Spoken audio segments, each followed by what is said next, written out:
ನಮಸ್ಕಾರ. ಮುಖ್ಯಾಂಶಗಳು.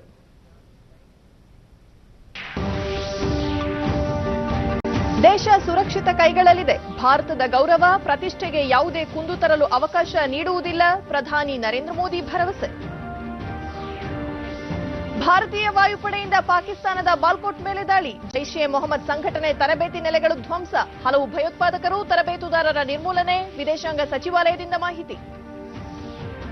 ರಾಷ್ಟ್ರಪತಿ ರಾಮನಾಥ್ ಕೋವಿಂದ್ ಅವರಿಂದ 2015-18ರ ಗಾಂಧಿ ಶಾಂತಿ ಪ್ರಶಸ್ತಿಗಳ ಪ್ರದಾನ. ಶಾಲಾ ಮಕ್ಕಳಿಗೆ ಬಿಸಿಯೂಟ ನೀಡುವ ಅಕ್ಷಯ ಪಾತ್ರ ಪ್ರತಿಷ್ಠಾನಕ್ಕೆ ಪುರಸ್ಕಾರ. ಹಾಗೂ ಮುಂದಿನ 4 ವರ್ಷಗಳಲ್ಲಿ 9 ಲಕ್ಷ ಉದ್ಯೋಗ ಸೃಷ್ಟಿಗೆ ಕಾರ್ಯಯೋಜನೆ. ಚೈನಾ ಮಾದರಿಯಲ್ಲಿ ಕೈಗಾರಿಕಾ ಗುಚ್ಛಗಳ ಅಭಿವೃದ್ಧಿ. KJ George.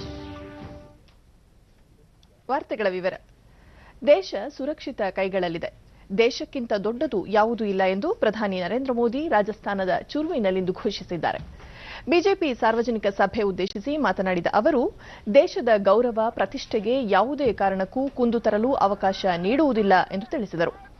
ಕಳೆದ ಸಾರ್ವತ್ರಿಕ ಚುನಾವಣೆಯಲ್ಲಿ ತಾವು ತೊಟ್ಟಿದ್ದ ಪಣವನ್ನು ಮತ್ತೊಮ್ಮೆ ಉದ್ಧರಿಸಿದ ಪ್ರಧಾನಿ ಮೋದಿ, ಯಾವುದೇ ಕಾರಣಕ್ಕೂ ದೇಶಕ್ಕೆ ಅಗೌರವ ತರಲು ಭಾರತ ಯಾರಿಗೂ ತಲೆಬಾಗಲು ಅವಕಾಶ ನೀಡುವುದಿಲ್ಲ ಎಂದು ಹೇಳಿದರು.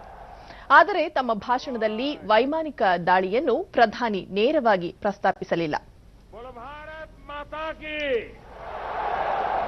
भारत माता की Prime Minister assured the nation that it was in safe hands. ಭಾರತೀಯ ವಾಯುಪಡೆ ಖಚಿತ ಮಾಹಿತಿ ಆಧರಿಸಿ ಇಂದು ಮುಂಜಾನೆ ಪಾಕಿಸ್ತಾನದ ಪಖ್ತೂನ್ಖ್ವಾ ಖೈಬರ್ ಪ್ರಾಂತ್ಯದ ಬಾಲ್ಕೋಟ್ನ ಜೈಷ್ ಎ ಮೊಹಮ್ಮದ್ ಭಯೋತ್ಪಾದಕ ತರಬೇತಿ ನೆಲೆಗಳ ಮೇಲೆ ದಾಳಿ ನಡೆಸಿದೆ.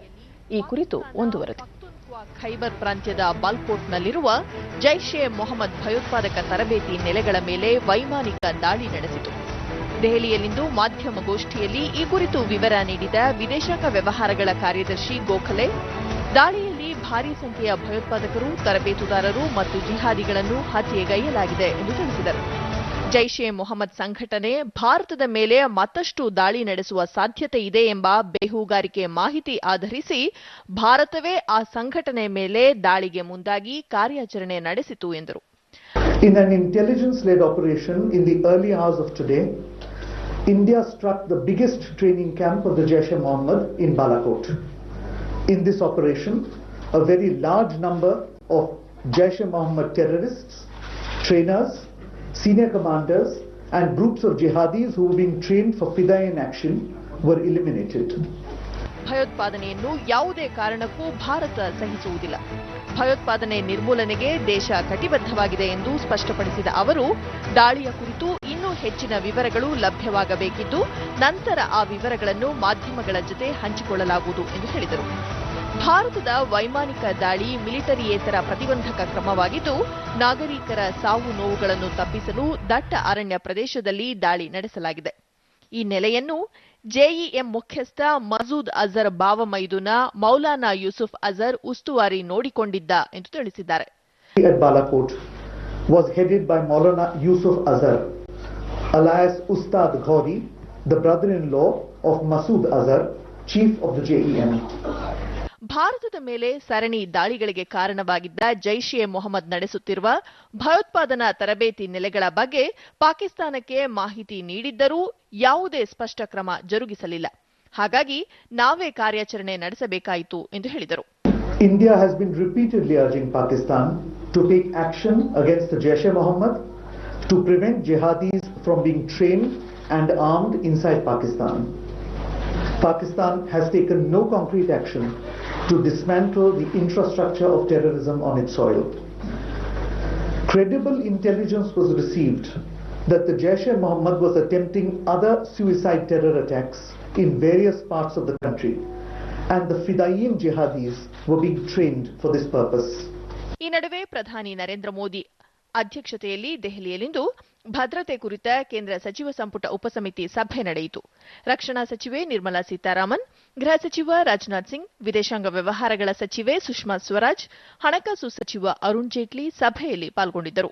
ರಾಷ್ಟ್ರೀಯ ಭದ್ರತಾ ಸಲಹೆಗಾರ ಅಜಿತ್ ದೋವಲ್, ಸಂಪುಟ ಕಾರ್ಯದರ್ಶಿ ಪಿಕೆ ಸಿನ್ಹಾ, ವಿದೇಶಾಂಗ ಕಾರ್ಯದರ್ಶಿ ವಿಜಯ್ ಗೋಖಲೆ, ಗೃಹ ಕಾರ್ಯದರ್ಶಿ ರಾಜೀವ್ ಗೌಬಾ, ಪ್ರಧಾನಮಂತ್ರಿಗಳ ಪ್ರಧಾನ ಕಾರ್ಯದರ್ಶಿ ನೃಪೇಂದ್ರ ಮಿಶ್ರಾ, ಪ್ರಧಾನಮಂತ್ರಿಗಳ ಹೆಚ್ಚುವರಿ ಪ್ರಧಾನ ಕಾರ್ಯದರ್ಶಿ ಡಾ ಪಿಕೆ ಮಿಶ್ರಾ ಸಭೆಯಲ್ಲಿ ಉಪಸ್ಥಿತರಿದ್ದರು. ಈ ಮಧ್ಯೆ ಕೇಂದ್ರ ಸಚಿವ ಪ್ರಕಾಶ್ ಜಾವಡೇಕರ್ ಪ್ರತಿಕ್ರಿಯಿಸಿ, ಜೈಷ್ ಎ ಮೊಹಮ್ಮದ್ ಭಯೋತ್ಪಾದಕ ಸಂಘಟನೆ ಮೇಲೆ ಭಾರತೀಯ ವಾಯುಪಡೆ ನಡೆಸಿರುವ ದಾಳಿಯನ್ನು ಅಭಿನಂದಿಸಿದ್ದಾರೆ. 10 दिन में जो पुलवामा के आतंकी साजिश करता थे उनको मार गिराया 100 घंटे में, इन मोस्ट फेवर्ड नेशन का दर्जा खत्म किया, 200% ड्यूटी लगाई, जो अलगाववादियों का सिक्योरिटी के बारे में निर्णय लिया और पानी जो भारत के हिस्से का भी जा रहा था न जाने देने का निर्णय किया और आज ये सेना का महापराक्रम किया है. ಈ ಮಧ್ಯೆ ಜಮ್ಮು ಕಾಶ್ಮೀರದ ಭಾರತ ಪಾಕಿಸ್ತಾನ ಗಡಿ ನಿಯಂತ್ರಣ ರೇಖೆ ಬಳಿ ಪಾಕ್ ಪಡೆಗಳು ಕದನ ವಿರಾಮ ಉಲ್ಲಂಘಿಸಿ ಶೆಲ್ ದಾಳಿ ನಡೆಸಿವೆ. ಅಕ್ನೂರ್, ನೌಶೇರಾ, ಕೃಷ್ಣಘಾಟಿ ಸೆಕ್ಟರ್ನಲ್ಲಿ ಪಾಕಿಸ್ತಾನ ಪಡೆಗಳು ದಾಳಿ ನಡೆಸುತ್ತಿದ್ದು, ಭಾರತ ತಕ್ಕ ಪ್ರತ್ಯುತ್ತರ ನೀಡುತ್ತಿದೆ. ಸಶಸ್ತ್ರ ಪಡೆಗಳು ಇಂದು ನಡೆಸಿರುವ ಕಾರ್ಯಾಚರಣೆ ಸದೃಢ ಹಾಗೂ ನಿರ್ಣಾಯಕ ನಾಯಕತ್ವದ ಪ್ರಧಾನಮಂತ್ರಿ ನೇತೃತ್ವದಲ್ಲಿ ದೇಶ ಸುರಕ್ಷಿತವಾಗಿದೆ ಎಂಬುದನ್ನು ಸಾಬೀತುಪಡಿಸುತ್ತದೆ ಎಂದು ಬಿಜೆಪಿ ರಾಷ್ಟ್ರೀಯ ಅಧ್ಯಕ್ಷ ಅಮಿತ್ ಶಾ ಹೇಳಿದ್ದಾರೆ. ಪಾಕಿಸ್ತಾನದ ಭಯೋತ್ಪಾದಕ ನೆಲೆಗಳ ಮೇಲೆ ವಾಯುಪಡೆಯ ವೈಮಾನಿಕ ದಾಳಿ ದೇಶದ ಸಶಸ್ತ್ರ ಪಡೆಗಳ ಶೌರ್ಯವನ್ನು ಅನಾವರಣಗೊಳಿಸಿದ್ದು, ಇದಕ್ಕಾಗಿ ದೇಶದ ಸೇನೆಯನ್ನು ಅಭಿನಂದಿಸುವುದಾಗಿ ಟ್ವೀಟ್ನಲ್ಲಿ ತಿಳಿಸಿದ್ದಾರೆ. ಪಾಕಿಸ್ತಾನದ ಭಯೋತ್ಪಾದಕ ನೆಲೆಗಳ ಮೇಲೆ ಭಾರತೀಯ ವಾಯುಪಡೆ ಇಂದು ಮುಂಜಾನೆ ನಡೆಸಿರುವ ಪ್ರತಿಬಂಧಕ ದಾಳಿಗೆ ಮುಖ್ಯಮಂತ್ರಿ ಎಚ್ಡಿ ಕುಮಾರಸ್ವಾಮಿ ಪ್ರಶಂಸೆ ವ್ಯಕ್ತಪಡಿಸಿದ್ದಾರೆ. ದಾಳಿ ನಡೆಸಿರುವ ಭಾರತೀಯ ವಾಯುಪಡೆಗೆ ತಮ್ಮ ನಮನಗಳು ಎಂದು ಟ್ವೀಟ್ನಲ್ಲಿ ತಿಳಿಸಿದ್ದಾರೆ. ತಮ್ಮ ಜೀವ ಪಣಕ್ಕಿಟ್ಟು ಕಾರ್ಯಾಚರಣೆ ನಡೆಸಿರುವ ಭಾರತೀಯ ವಾಯುಪಡೆಯ ಪೈಲಟ್ಗಳ ಸಾಹಸ, ಶೌರ್ಯವನ್ನು ಉಪಮುಖ್ಯಮಂತ್ರಿ ಡಾ ಜಿ ಪರಮೇಶ್ವರ್ ಟ್ವೀಟ್ನಲ್ಲಿ ಪ್ರಶಂಸೆ ವ್ಯಕ್ತಪಡಿಸಿದ್ದಾರೆ. ಪಾಕಿಸ್ತಾನದಲ್ಲಿರುವ ಭಯೋತ್ಪಾದಕ ತರಬೇತಿ ನೆಲೆಗಳ ಮೇಲೆ ವೈಮಾನಿಕ ದಾಳಿ ನಡೆಸಿರುವ ಭಾರತೀಯ ವಾಯುಪಡೆಯ ಶೌರ್ಯ, ಸಾಹಸದ ಬಗ್ಗೆ ದೇಶಾದ್ಯಂತ ಮೆಚ್ಚುಗೆ ವ್ಯಕ್ತವಾಗಿದೆ. ವಾಯುಪಡೆಯ ಯೋಧರ ಕಾರ್ಯಾಚರಣೆಯನ್ನು ಜನರು ಪಕ್ಷಭೇದ ಮರೆತು ಪ್ರಶಂಸೆ ವ್ಯಕ್ತಪಡಿಸಿ ಪರಸ್ಪರ ಸಿಹಿ ಹಂಚಿ ಸಂತಸ ವ್ಯಕ್ತಪಡಿಸಿದ್ದಾರೆ. ಭಾರತೀಯ ವಾಯುಪಡೆ ಪ್ರದರ್ಶಿಸಿರುವ ದೇಶದ ಗೌರವವನ್ನು ಹೆಚ್ಚಿಸಿದೆ ಎಂದು ಹಲವರು ಗುಣಗಾನ ಮಾಡಿದ್ದಾರೆ.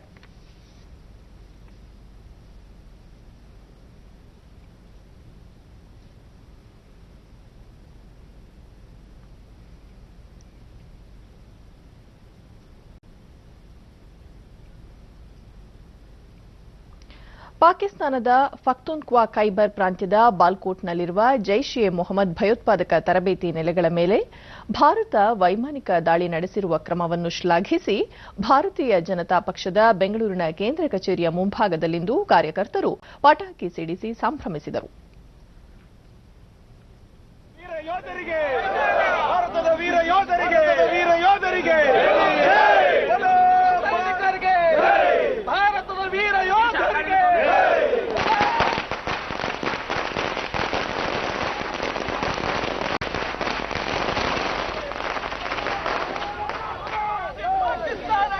ವಿಧಾನ ಪರಿಷತ್ ವಿಪಕ್ಷ ನಾಯಕ ಕೋಟಾ ಶ್ರೀನಿವಾಸ ಪೂಜಾರಿ, ಪುಲ್ವಾಮಾ ದಾಳಿಗೆ ಬದಲಾಗಿ ಪ್ರತೀಕಾರವಾಗಿ ಉಗ್ರರ ನೆಲೆಗಳ ಮೇಲೆ ದಾಳಿ ನಡೆಸಿ ತಕ್ಕ ಪಾಠ ಕಲಿಸಲಾಗಿದೆ.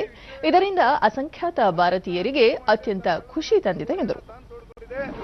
ಇದು ಮೊದಲಿನ ಭಾರತ ಅಲ್ಲ, ಇದು ಮೋದಿ ಭಾರತ. ಇದಕ್ಕೆ ಪ್ರತಿಕ್ರಿಯೆಯನ್ನು ಮೋದಿ ಮಾಡಿಯೇ ಮಾಡ್ತಾರೆ ಎನ್ನುವ ಮಾತನ್ನ ಇಡೀ ವಿಶ್ವವೇ ಹೇಳಿದ್ದನ್ನು ನಾವು ಕೇಳಿದ್ದೇವೆ. ಇಡೀ ಭಾರತದ 130 ಕೋಟಿ ಜನ ಪಕ್ಷ, ಪಾರ್ಟಿ, ರಾಜಕಾರಣ ಎಲ್ಲವನ್ನ ಮರೆತು ಮೋದಿಯನ್ನ ಬೆಂಬಲಿಸ್ತಾ ಇದ್ದೇವೆ. ಮೋದಿ ಅವರು ಮಾಡಿರುವಂತಹ 2ನೇ ಸರ್ಜಿಕಲ್ ಸ್ಟ್ರೈಕ್ ಇದೆಯಲ್ಲ, ಇಡೀ ಭಾರತ ಒಟ್ಟಾಗಿ ಅವರನ್ನು ಬೆಂಬಲಿಸುತ್ತೆ. ಇವತ್ತು ಬೆಳಗಿನ ಜಾವ ವಿಧಾನ ಪರಿಷತ್ ಸದಸ್ಯ ರವಿಕುಮಾರ್, ಭಾರತೀಯ ವಾಯುಸೇನೆ ಇಂದು ಉಗ್ರರ ನೆಲೆಗಳ ಮೇಲೆ ದಾಳಿ ನಡೆಸಿ ಭಾರತೀಯರಿಗೆ ಅತ್ಯಂತ ಖುಷಿ ಕೊಟ್ಟಿದೆ. ಪಾಕಿಸ್ತಾನ ಬೆಂಬಲಿತ ಭಯೋತ್ಪಾದಕರನ್ನು ಹತ್ಯೆಗೈಯುವ ಮೂಲಕ ಪಾಕಿಸ್ತಾನಕ್ಕೆ ತಕ್ಕ ಪಾಠ ಕಲಿಸಲಾಗಿದೆ ಎಂದು ತಿಳಿಸಿದರು. ಬಾಂಬಿನ ಮಳೆಯನ್ನ ಹಾಕಿದೆ, ಬಾಂಬಿನ ಮಳೆಯನ್ನ ಗರೆದಿದೆ. ಈ ಹಿನ್ನೆಲೆಯಲ್ಲಿ 100 ಜನ ಪಾಕಿಸ್ತಾನದ ಭಯೋತ್ಪಾದಕರು ಹತರಾಗಿರ್ತಕ್ಕಂಥದ್ದು ಇಡೀ ಭಾರತಕ್ಕೆ ಭಾರತವೇ ಹೆಮ್ಮೆಯಿಂದ ಸಂಭ್ರಮಿಸ್ತಾ ಇದೆ. ಭಯೋತ್ಪಾದನೆಗೆ ಹಣಕಾಸು ನೆರವು ಒದಗಿಸಿದ್ದ ಪ್ರಕರಣ ಸಂಬಂಧ ರಾಷ್ಟ್ರೀಯ ತನಿಖಾ ಸಂಸ್ಥೆ ಎನ್ಐಎ ಅಧಿಕಾರಿಗಳು ಕಾಶ್ಮೀರ ಕಣಿವೆಯಲ್ಲಿ ಹಲವು ಪ್ರತ್ಯೇಕತಾವಾದಿಗಳ ನಿವಾಸಗಳ ಮೇಲೆ ಇಂದು ದಾಳಿ ನಡೆಸಿದರು. ಪ್ರತ್ಯೇಕತಾವಾದಿಗಳಿಗೆ ಸೇರಿದ್ದ ಒಟ್ಟು 9 ಸ್ಥಳಗಳ ಮೇಲೆ ರಾಷ್ಟ್ರೀಯ ತನಿಖಾ ಸಂಸ್ಥೆಯ ಅಧಿಕಾರಿಗಳು ಶೋಧನೆ ನಡೆಸಿದರು. ಎನ್ಐಎ ಅಧಿಕಾರಿಗಳಿಗೆ ಸ್ಥಳೀಯ ಪೊಲೀಸರು ಹಾಗೂ ಸಿಆರ್ಪಿಎಫ್ ಯೋಧರು ಭದ್ರತೆ ಕಲ್ಪಿಸಿದ್ದರು. ಮಿರ್ವಾಜ್ ಉಮರ್ ಫಾರೂಕ್, ಸೈಯದ್ ಅಲಿ ಶಾ ಗಿಲಾನಿ ಪುತ್ರ ನಯೀಂ ಗಿಲಾನಿ, ಯಾಸಿನ್ ಮಲಿಕ್, ಶಬೀರ್ ಶಾ, ಅಶ್ರಫ್ ಸೆಹರಾಯ್ ಹಾಗೂ ಜಾಫರ್ ಭಟ್ ಅವರ ನಿವಾಸಗಳ ಮೇಲೆ ದಾಳಿ ನಡೆಸಲಾಯಿತು. ಪಾಕಿಸ್ತಾನದಿಂದ ಹವಾಲಾ ಮೂಲಕ ಪ್ರತ್ಯೇಕತಾವಾದಿಗಳು ಹಣ ಸ್ವೀಕರಿಸಿದ ಆರೋಪಕ್ಕೆ ಸಂಬಂಧಪಟ್ಟ ಪ್ರಕರಣ ಇದಾಗಿದೆ ಎಂದು ಅಧಿಕಾರಿಗಳು ತಿಳಿಸಿದ್ದಾರೆ. ರಾಷ್ಟ್ರಪತಿ ರಾಮನಾಥ್ ಕೋವಿಂದ್ ರಾಷ್ಟ್ರಪತಿ ಭವನದಲ್ಲಿಂದು ನಡೆದ ಸಮಾರಂಭದಲ್ಲಿ ಅಹಿಂಸಾ ಹಾಗೂ ಗಾಂಧಿ ವಿಧಾನಗಳ ಮೂಲಕ ಸಾಮಾಜಿಕ ಸೇವೆ ಸಲ್ಲಿಸಿದ ವ್ಯಕ್ತಿ ಹಾಗೂ ಸಂಸ್ಥೆಗಳಿಗೆ 2015, 16, 17 ಹಾಗೂ 2018ನೇ ಸಾಲಿನ ಗಾಂಧಿ ಶಾಂತಿ ಪ್ರಶಸ್ತಿ ಪ್ರದಾನ ಮಾಡಿದರು. ಕಾರ್ಯಕ್ರಮದಲ್ಲಿ ಪ್ರಧಾನಿ ನರೇಂದ್ರ ಮೋದಿ ಸೇರಿದಂತೆ ಹಲವು ಗಣ್ಯರು ಪಾಲ್ಗೊಂಡಿದ್ದರು. 2015ನೇ ಸಾಲಿನ ಪ್ರಶಸ್ತಿಗೆ ಗ್ರಾಮೀಣ ಅಭಿವೃದ್ಧಿ, ಶಿಕ್ಷಣ ಹಾಗೂ ನೈಸರ್ಗಿಕ ಸಂಪನ್ಮೂಲ ಅಭಿವೃದ್ಧಿಗೆ ನೀಡಿದ ಕೊಡುಗೆಗಾಗಿ ಕನ್ಯಾಕುಮಾರಿಯ ವಿವೇಕಾನಂದ ಕೇಂದ್ರ, 2016ನೇ ಸಾಲಿನ ಪ್ರಶಸ್ತಿಗೆ ಲಕ್ಷಾಂತರ ಶಾಲಾ ಮಕ್ಕಳಿಗೆ ಮಧ್ಯಾಹ್ನದ ಬಿಸಿಯೂಟ ನೀಡುತ್ತಿರುವ ಬೆಂಗಳೂರಿನ ಅಕ್ಷಯ ಪಾತ್ರ ಫೌಂಡೇಶನ್ ಹಾಗೂ ದೇಶದಲ್ಲಿ ನೈರ್ಮಲೀಕರಣದ ಬಗ್ಗೆ ಆಂದೋಲನ ನಡೆಸುತ್ತಿರುವ ಸುಲಭ್ ಇಂಟರ್ನ್ಯಾಷನಲ್ ಸಂಸ್ಥೆಗೆ ಜಂಟಿಯಾಗಿ ನೀಡಲಾಯಿತು.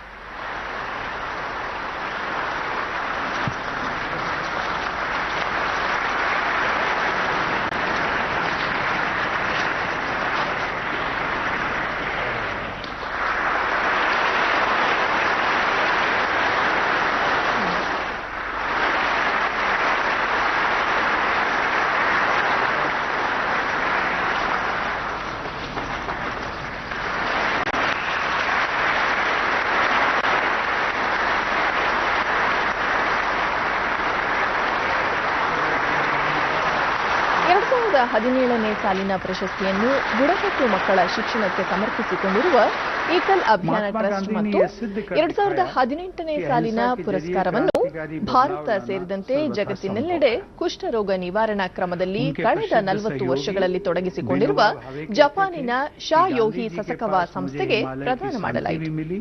ಪ್ರಶಸ್ತಿ ಪ್ರದಾನ ನಂತರ ರಾಷ್ಟ್ರಪತಿ ಗಾಂಧಿ ಚಿಂತನೆಗಳು ಮಹಾನ್ ನಾಯಕರ ಚಿಂತನೆಯ ಮೇಲೂ ಪ್ರಭಾವ ಬೀರಿದೆ. ಸಮಕಾಲೀನ ಮಾನವ ಇತಿಹಾಸ ಹಾಗೂ ಅಸಮಾನತೆ, ಶೋಷಣೆಯ ವಿರುದ್ಧ ಹೋರಾಟಗಳಿಗೆ ಮಹಾತ್ಮ ಗಾಂಧಿಯವರ ಚಿಂತನೆಗಳು ಸದಾ ಸ್ಫೂರ್ತಿದಾಯಕ ಎಂದರು. ಸುಸ್ಥಿರತೆ, ಪರಿಸರ ಸಂವೇದನೆ, ನಿಸರ್ಗದೊಂದಿಗೆ ಸೌಹಾರ್ದಯುತವಾಗಿ ಜೀವಿಸುವುದನ್ನು ಮಹಾತ್ಮ ಗಾಂಧಿ ಸದಾ ಪ್ರತಿಪಾದಿಸಿದ್ದರು. ಪ್ರಧಾನಿ ನರೇಂದ್ರ ಮೋದಿ ಸಮಾಜಕ್ಕೆ ಸಮರ್ಪಿಸಿಕೊಂಡ ಜನರನ್ನು ಗಾಂಧಿ ಶಾಂತಿ ಪ್ರಶಸ್ತಿ ಮೂಲಕ ಸನ್ಮಾನಿಸಿದ್ದೇವೆ. ಈ ವರ್ಷ ಗಾಂಧಿಯವರ 150ನೇ ಜಯಂತಿ ಆಚರಣೆಯ ಮಹತ್ವದ ವರ್ಷವಾಗಿದ್ದು, ಗಾಂಧಿ ಮಾರ್ಗದಲ್ಲಿ ಸಮಾಜವನ್ನು ಬದಲಾಯಿಸಲು ಅವಿರತವಾಗಿ ಶ್ರಮಿಸುತ್ತಿರುವ ಈ ಎಲ್ಲ ಸಾಧಕರಿಗೆ ಅಭಿನಂದನೆಗಳನ್ನು ತಿಳಿಸಿದರು.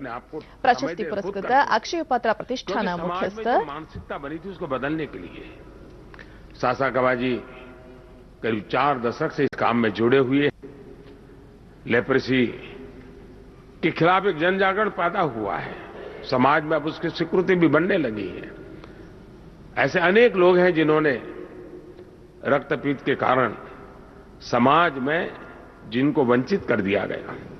To serve today 1.76 million children every day. ಅಕ್ಷಯ ಪಾತ್ರ ಪ್ರತಿಷ್ಠಾನ ಮುಖ್ಯಸ್ಥ ಮಧು ಪಂಡಿತ್ ದಾಸ್ ಮಾತನಾಡಿ, ಸಂಸ್ಥೆಯ ಸೇವೆಯನ್ನು ಗುರುತಿಸಿರುವ ಸರ್ಕಾರಕ್ಕೆ ಧನ್ಯವಾದ ಸಲ್ಲಿಸಿ, ಹಸಿವಿನಿಂದ ಯಾವೊಬ್ಬ ವಿದ್ಯಾರ್ಥಿಯೂ ಶಿಕ್ಷಣದಿಂದ ವಂಚಿತನಾಗಬಾರದು ಎಂಬ ಉದ್ದೇಶದಿಂದ ಆರಂಭಿಸಲಾದ ಮಧ್ಯಾಹ್ನದ ಬಿಸಿಯೂಟ ಯೋಜನೆಯಡಿ ಪ್ರತಿನಿತ್ಯ 1.7 ದಶಲಕ್ಷ ವಿದ್ಯಾರ್ಥಿಗಳಿಗೆ ಆಹಾರ ಪೂರೈಸಲಾಗುತ್ತಿದೆ. ಈ ಸಾಧನೆಗೆ ಕೇಂದ್ರ ಮಾನವ ಸಂಪನ್ಮೂಲ ಅಭಿವೃದ್ಧಿ ಸಚಿವಾಲಯ ಹಾಗೂ ರಾಜ್ಯ ಸರ್ಕಾರಗಳ ಸಹಕಾರಕ್ಕೆ ಕೃತಜ್ಞತೆ ಸಲ್ಲಿಸಿದರು. And 7,500 sevaks of Akshaya Patra. On this occasion, we rededicate ourselves to the mission of eradicating classroom hunger. Our founder Acharya Bhaktivedanta Swami had envisioned a hunger-free world and urged us all to take up the mission of feeding the hungry. He is the inspiring force behind Akshaya Patra. With all my humility, I would like to dedicate this award to him.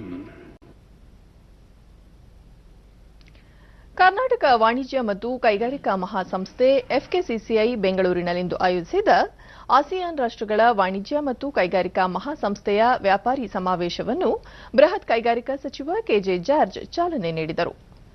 ಪ್ರವಾಸೋದ್ಯಮ ಸಚಿವ ಸಾರಾ ಮಹೇಶ್, ಮೈಸೂರು ರಾಜವಂಶಸ್ಥ ಯುವರಾಜ Yaduveer Krishnadatta Chamaraja Wadiyar, FKCCI ಅಧ್ಯಕ್ಷ Sudhakar S Shetty ಮತ್ತಿತರರು ಉಪಸ್ಥಿತರಿದ್ದರು.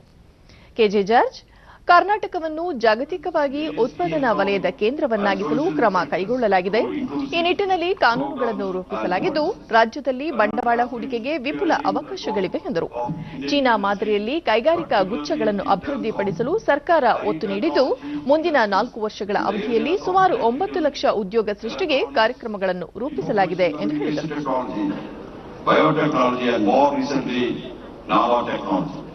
Industrial cluster development on China model program, which is first of its kind initiative taken by our Chief Minister in the country. The cluster-based approach aims to increase the production capacities of the industries by creating industry-specific manufacturing clusters in the state and create 9 lakh jobs in the next 4 years.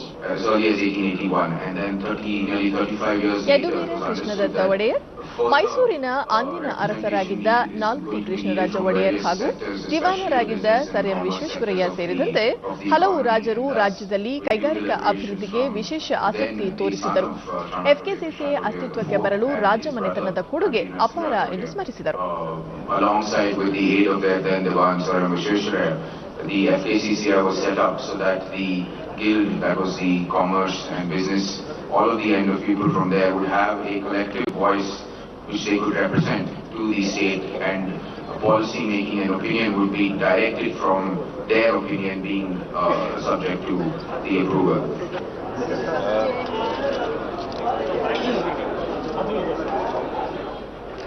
Uttara Kannada ಜಿಲ್ಲೆಯ ಕಾರವಾರದಲ್ಲಿನ ನೌಕಾ ನೆಲೆಯಲ್ಲಿರುವ ಕೇಂದ್ರೀಯ ವಿದ್ಯಾಲಯದ ನೂತನ ಕಟ್ಟಡವನ್ನು ಕೇಂದ್ರ ಕೌಶಲ್ಯಾಭಿವೃದ್ಧಿ ಮತ್ತು ಉದ್ಯಮಶೀಲತಾ ಖಾತೆ ರಾಜ್ಯ ಸಚಿವ ಅನಂತಕುಮಾರ್ ಹೆಗಡೆ ಅವರಿಂದು ಉದ್ಘಾಟಿಸಿದರು.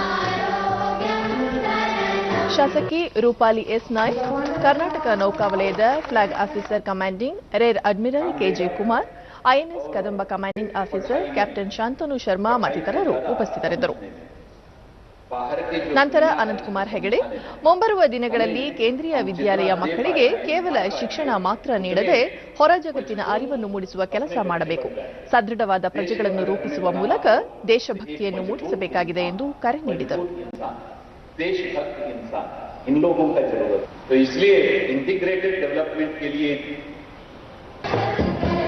ವಿದ್ಯಾರ್ಥಿಗಳು ಸಾಂಸ್ಕೃತಿಕ ಕಾರ್ಯಕ್ರಮಗಳನ್ನು ನಡೆಸಿಕೊಂಡರು.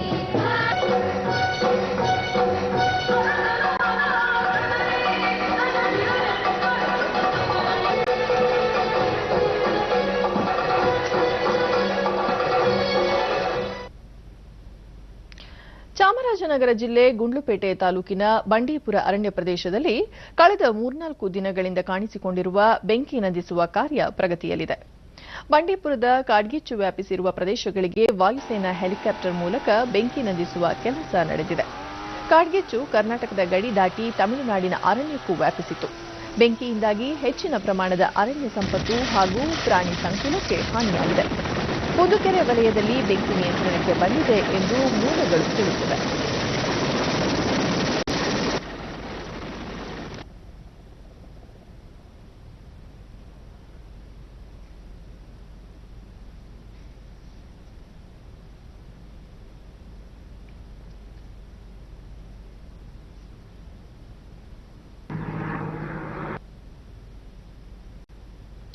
ಅಗಸ್ತ್ಯ ಇಂಟರ್ನ್ಯಾಷನಲ್ ಫೌಂಡೇಶನ್ ಅನ್ವೇಷಣ ವಿಜ್ಞಾನ ಮತ್ತು ಇಂಜಿನಿಯರಿಂಗ್ ಮೇಳ 2019 ಅನ್ನು ಬೆಂಗಳೂರಿನಲ್ಲಿಂದು ಆಯೋಜಿಸಿತು. ಕಾರ್ಯಕ್ರಮ ಉದ್ಘಾಟಿಸಿದ ಹಿರಿಯ ವಿಜ್ಞಾನಿ ಹಾಗೂ ರಕ್ಷಣೆ ಮತ್ತು ಸಂಶೋಧನಾ ಅಭಿವೃದ್ಧಿ ಡಿಆರ್ಡಿಒ ಸಂಸ್ಥೆಯ ಮಾಜಿ ಮುಖ್ಯಸ್ಥ ಡಾ ವಿಕೆ ಆತ್ರೆ, ಇಂದಿನ ಯುಗದಲ್ಲಿ ವಿಜ್ಞಾನ ಮತ್ತು ತಂತ್ರಜ್ಞಾನ ಅತ್ಯಂತ ಮುಖ್ಯವಾಗಿದ್ದು, ಪರಿಸರ, ಕುಡಿಯುವ ನೀರು, ಇಂಧನ ವಲಯಗಳಲ್ಲಿ ಸಾಕಷ್ಟು ಸಮಸ್ಯೆಗಳಿದ್ದು, ಇವುಗಳ ನಿವಾರಣೆಗೆ ವಿಜ್ಞಾನ ಮತ್ತು ತಂತ್ರಜ್ಞಾನದ ನೆರವನ್ನು ಪಡೆಯಬೇಕಿದೆ ಎಂದು ಹೇಳಿದರು. ಪರಿಸರದ ತೊಂದರೆ ಇಷ್ಟೆಲ್ಲ ಇದನ್ನೆಲ್ಲ ಸಾಲ್ವ್ ಮಾಡಬೇಕಾದರೆ ವಿಜ್ಞಾನ ತಂತ್ರಜ್ಞಾನದ ಅವಶ್ಯಕತೆ ಬಹಳ ಮುಖ್ಯ. ನೀವಿಲ್ಲಿ ಸಾಲೆಲ್ಲ ನೋಡಿ 2-3 ಸ್ಟ್ರೀಮ್ ಬಹಳ ಮುಖ್ಯವಾಗಿ ಕಾಣಿಸ್ತಾ ಇದೆ. ಒಂದು ಪರಿಸರನ, the environmental effects, the other one is energy. ಎನರ್ಜಿಯಿಂದ ಏನು ಮಾಡೋಕ್ಕಾಗಲ್ಲ. ನಮ್ಮ ಎಲೆಕ್ಟ್ರಿಸಿಟಿ ಎಲ್ಲದಕ್ಕೂ ಬೇಕು. ಈಗ ಗ್ಯಾಡ್ಜೆಟ್ಸ್, ನಾವು ಸೆಲ್ ಫೋನ್ ಚಾರ್ಜ್ ಮಾಡ್ಕೋಬೇಕು, ನಾವು ಅಡುಗೆ ಮನೆಗೆ ಹೋದರೆ ಗ್ರೈಂಡರ್ಸ್ ಉಪಯೋಗಿಸ್ಕೋಬೇಕು, ಸ್ನಾನದ ಮನೆಗೆ ಹೋದರೆ ಹೀಟ್ರ್ ಉಪಯೋಗಿಸ್ಕೋಬೇಕು, ಕಾರ್ಗೆ ಬೇಕಾದರೆ ಪೆಟ್ರೋಲ್ ಆಗಬೇಕು, ಎಲ್ಲ energy. So many of them are energy related. ಇದೇ ಸಂದರ್ಭದಲ್ಲಿ ಅನ್ವೇಷಣಾ ಪುಸ್ತಕವನ್ನು ಬಿಡುಗಡೆಗೊಳಿಸಲಾಯಿತು. ಈ ಮೇಳದಲ್ಲಿ ವಿದ್ಯಾರ್ಥಿಗಳು ಪರಿಸರ ಸಂರಕ್ಷಣೆ, ಮಣ್ಣು ಸತ್ವ ಪರೀಕ್ಷೆ ಸೇರಿದಂತೆ ವಿವಿಧ ವಿಷಯಗಳ ಮೇಲೆ ನಡೆಸಿರುವ ಸಂಶೋಧನಾ ಮಾದರಿಗಳನ್ನು ಪ್ರದರ್ಶಿಸಲಾಗಿದ್ದು, ಪ್ರಾತ್ಯಕ್ಷಿಕೆ ಮೂಲಕ ವಿದ್ಯಾರ್ಥಿಗಳು ವಿವರಿಸುತ್ತಿರುವುದು ಎಲ್ಲರ ಗಮನ ಸೆಳೆಯಿತು.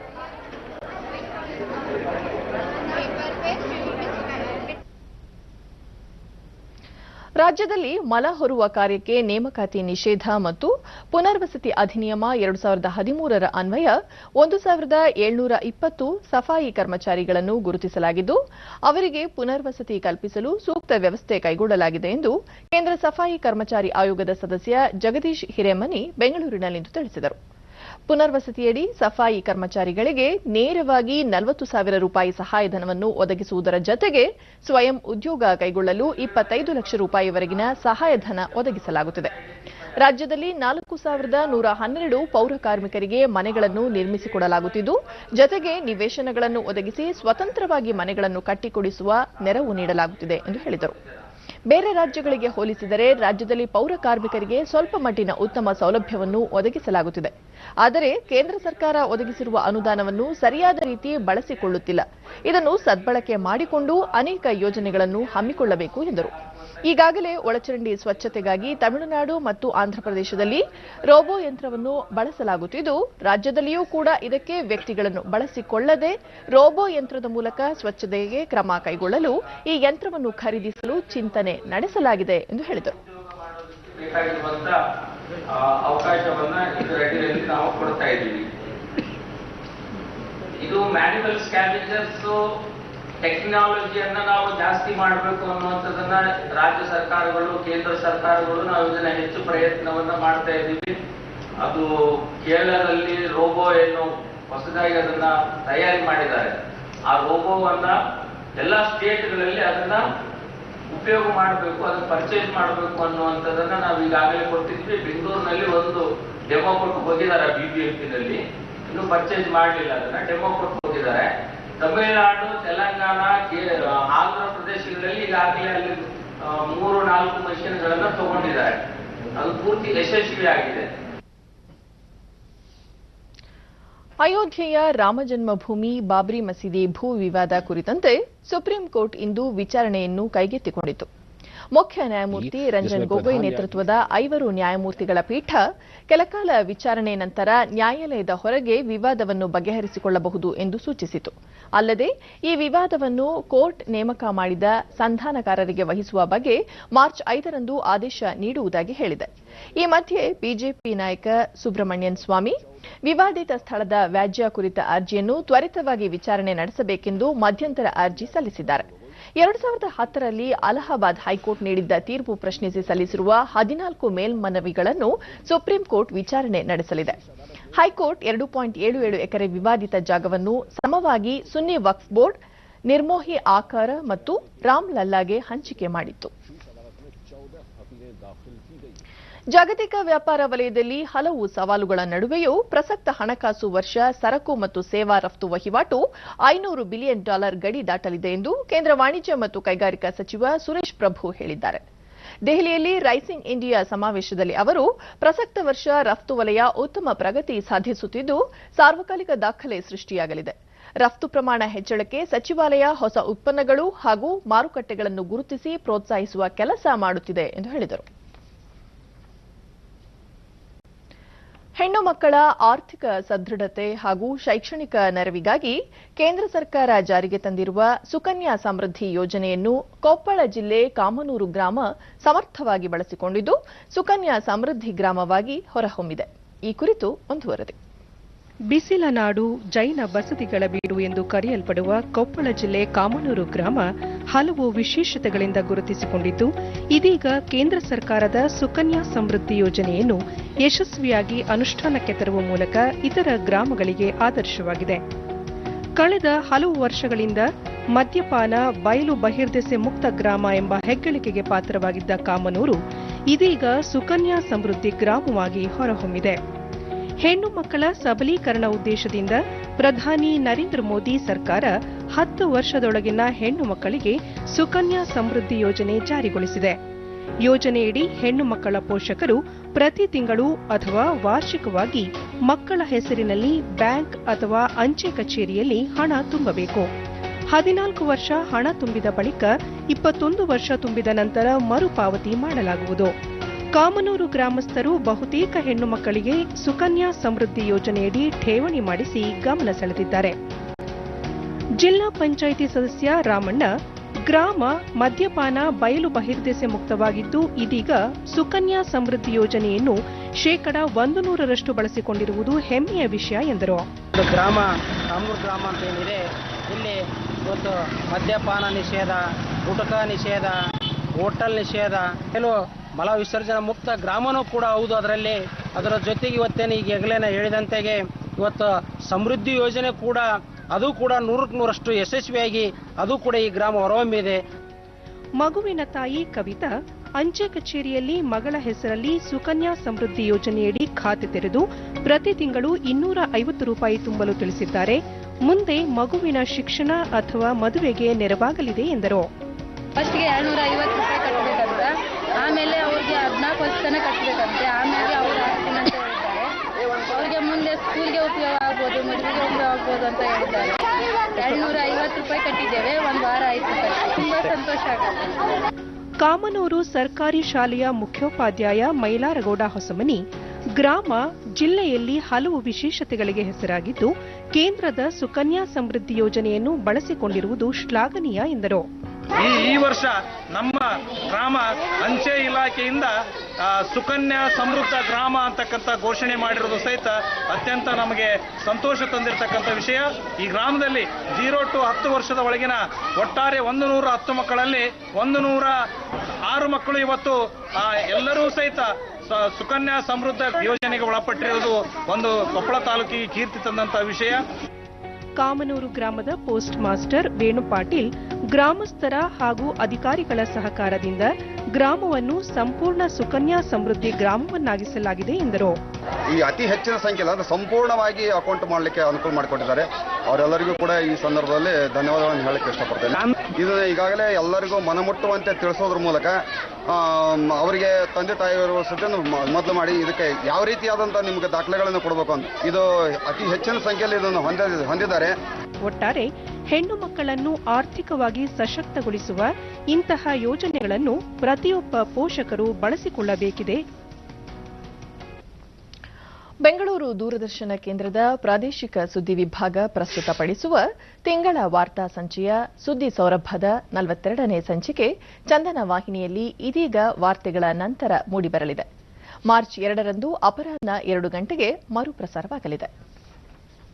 ಬೆಂಗಳೂರು ದೂರದರ್ಶನ ಕೇಂದ್ರದ ಪ್ರಾದೇಶಿಕ ಸುದ್ದಿ ವಿಭಾಗ ಪ್ರಸ್ತುತಪಡಿಸುವ ತಿಂಗಳ ವಾರ್ತಾ ಸಂಚೆಯ ಸುದ್ದಿ ಸೌರಭದ 42ನೇ ಸಂಚಿಕೆ ಫೆಬ್ರವರಿ 26 ಮಂಗಳವಾರ ಸಂಜೆ 7:30 ಮರುಪ್ರಸಾರ ಮಾರ್ಚ್ 2 ಶನಿವಾರ ಅಪರಾಹ್ನ 12 ಗಂಟೆಗೆ. ಈ ಸಂಚಿಕೆಯಲ್ಲಿ ರೈಲುಗಾಲಿ ಕಾರ್ಖಾನೆಯ ಹಸಿರು ಕ್ರಾಂತಿ,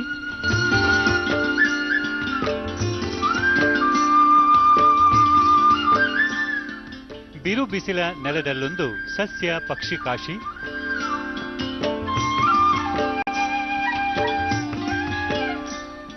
ತುಮಕೂರು ಜಿಲ್ಲೆಯಲ್ಲಿ ಸೌರಕ್ರಾಂತಿ,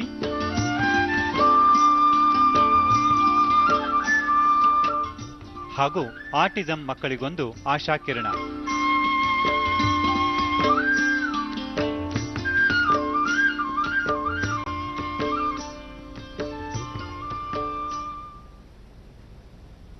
ಕೊನೆಯಲ್ಲಿ ಮತ್ತೊಮ್ಮೆ ಮುಖ್ಯಾಂಶಗಳು.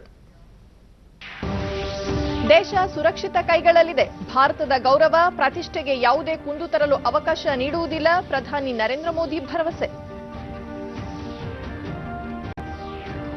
ಭಾರತೀಯ ವಾಯುಪಡೆಯಿಂದ ಪಾಕಿಸ್ತಾನದ ಬಾಲ್ಕೋಟ್ ಮೇಲೆ ದಾಳಿ. ಜೈಷ್ ಎ ಮೊಹಮ್ಮದ್ ಸಂಘಟನೆ ತರಬೇತಿ ನೆಲೆಗಳು ಧ್ವಂಸ. ಹಲವು ಭಯೋತ್ಪಾದಕರು, ತರಬೇತುದಾರರ ನಿರ್ಮೂಲನೆ. ವಿದೇಶಾಂಗ ಸಚಿವಾಲಯದಿಂದ ಮಾಹಿತಿ. ರಾಷ್ಟ್ರಪತಿ ರಾಮನಾಥ್ ಕೋವಿಂದ್ ಅವರಿಂದ 2015-18 ಗಾಂಧಿ ಶಾಂತಿ ಪ್ರಶಸ್ತಿಗಳ ಪ್ರದಾನ. ಶಾಲಾ ಮಕ್ಕಳಿಗೆ ಬಿಸಿಯೂಟ ನೀಡುವ ಅಕ್ಷಯ ಪಾತ್ರ ಪ್ರತಿಷ್ಠಾನಕ್ಕೆ ಪುರಸ್ಕಾರ. ಹಾಗೂ ಮುಂದಿನ 4 ವರ್ಷಗಳಲ್ಲಿ 9 ಲಕ್ಷ ಉದ್ಯೋಗ ಸೃಷ್ಟಿಗೆ ಕಾರ್ಯಯೋಜನೆ. ಚೈನಾ ಮಾದರಿಯಲ್ಲಿ ಕೈಗಾರಿಕಾ ಗುಚ್ಛಗಳ ಅಭಿವೃದ್ಧಿ. KJ George. ನಮ್ಮ ಮುಂದಿನ ವಾರ್ತಾ ಪ್ರಸಾರ ರಾತ್ರಿ 9 ಗಂಟೆಗೆ ಚಂದನದಲ್ಲಿ. ನಮಸ್ಕಾರ.